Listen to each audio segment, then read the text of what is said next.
Para hindi masayang ang pera niya, inilagay niya ang credit card niya sa freezer para magyelo. Pero hindi mapigilan ang pagkagusto niya sa pamimili. Ginamit niya ang lahat ng paraan para mabuksan iyon, at pumunta sa mall para mamili ulit. Ang mga makinang na bagay ay laging nakakaakit sa kanya. Lagi siyang nauuna sa mga sale.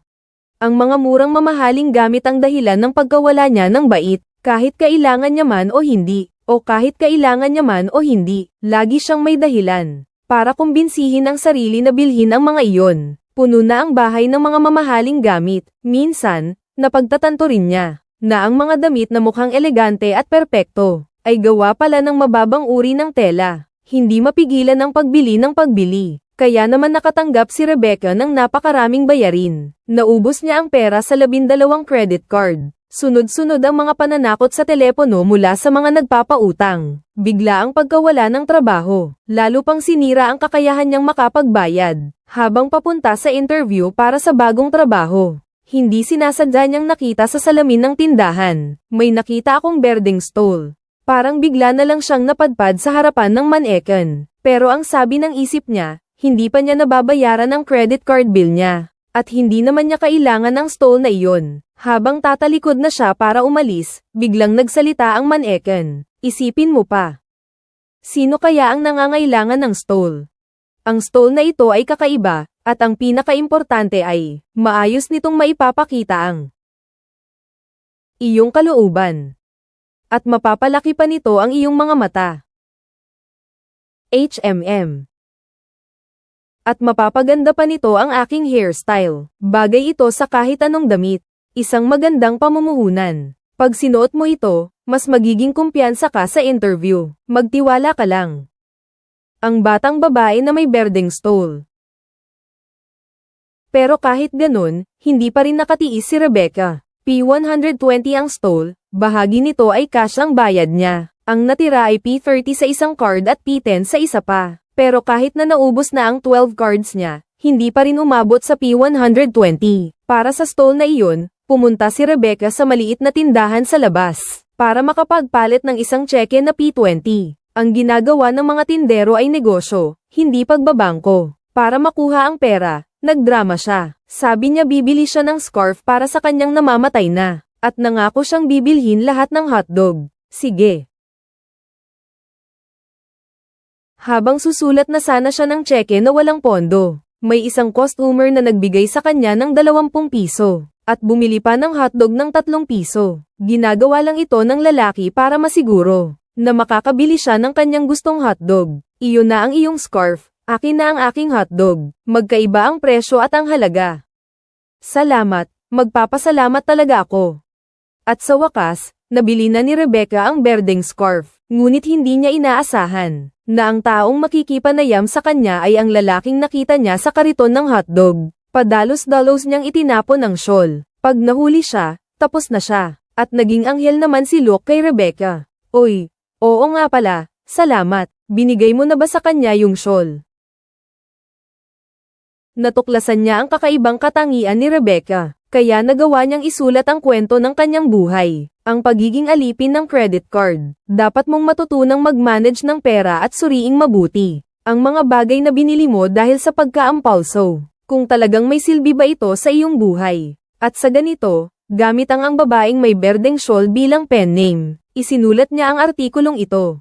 Hindi niya inaasahan na pagkalabas pa lang nito, maraming mambabasa ang sumunod sa kanya. Ginagawa siya ni Luke na isang sikat na manunulat. Nasakop niya ang maraming babaeng mambabasa at nakapasok sa pandaigdigang merkado. Pero itinago ni Rebecca kay Luke ang lahat. Hindi niya sinabi ang totoo sa kanya na kontrolado siya ng kanyang credit card at ng kanyang tunay na kalagayan. Hanggang sa isang araw, na siya ay sumali sa isang palabas sa telebisyon. Ang mga taong naghahabol sa kanya ay inilantad ang kasinungalingan ni Rebecca sa harap ng lahat ng manunood. Si Luke ay labis na nadismaya nang malaman ang katotohanan. Labis na nadismaya si Luke nang malaman niya ang totoo. Pero alam niya sa kalooban niya na mabuti naman talaga ang kalooban ni Rebecca. Umalis na rin ang kanyang mga matalik na kaibigan. Doon lang naunawaan ni Rebecca na ang mga bagay na ayaw niyang iwanan ay wala palang halaga kumpara sa mga taong nasa paligid niya. Ipinagbili niya ang lahat ng kanyang mga naipon sa maraming taon. pati na ang kanyang paboritong scarf na may malaking kahulugan sa kanya. Nabayaran na ni Rebecca ang lahat ng kanyang utang sa credit card.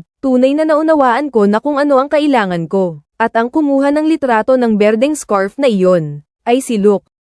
Sa pelikula, Confessions of a Shopaholic, ang bidang babae na si Rebecca ay nalulung sa mga ilaw at ingay ng mga mall. Naglalakad siya sa mga counter ng mga branded na produkto at gumagamit ng credit card, bilang paraan niya para makalaban ang mga problema sa buhay. Ngunit sa loob lamang ng 20 taon, dumadagsa ang alon ng internet, at sunod-sunod na lumipat ang mga mamimili mula sa pisikal na tindahan tungo sa online. Tinatamasa ang kaginhawaan ng pamimili nang hindi na lumalabas ng bahay. Ngunit nitong mga nakaraang taon, parami ang mga taong unti-unting bumabalik sa pisikal na tindahan. Ang dahilan ay ang iba't ibang kawalan ng katiyakan sa online shopping. Ang kalidad ng mga produkto ay magkakaiba-iba. Ang larawan ay hindi tugma sa aktwal na produkto. Madalas ang mga isyong gaya ng maling pag-aanunsyo. Kapag namimili ang mga consumer online, madalas silang nahaharap sa kawalang katiyakan na parabang nagbubukas ng blind box. Samantalang ang karanasan sa pagkonsumo ng personal ay hindi mapapantayan. Isang buong karanasan sa pandama, ang paghawak sa tela, at ang pagsusukat ng damit para makita ang tunay nitong ayos. Mayroon ding nakikita at nahahawakang kalidad.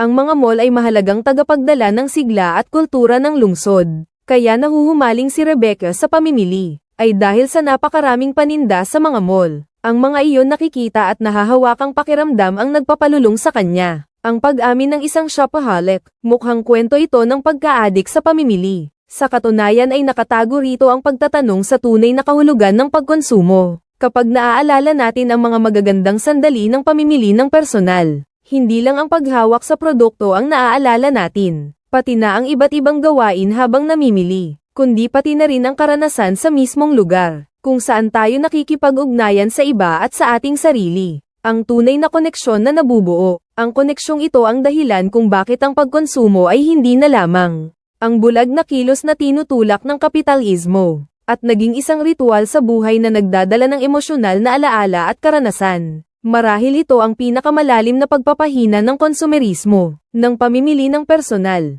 Ipinakita nito sa atin kung ano ang mas mahalaga kaysa sa kung ano ang bibilhin natin, kung paano magmahal sa buhay ng tama. Ako si Guo. Inaasahan ko ang susunod nating pagkikita.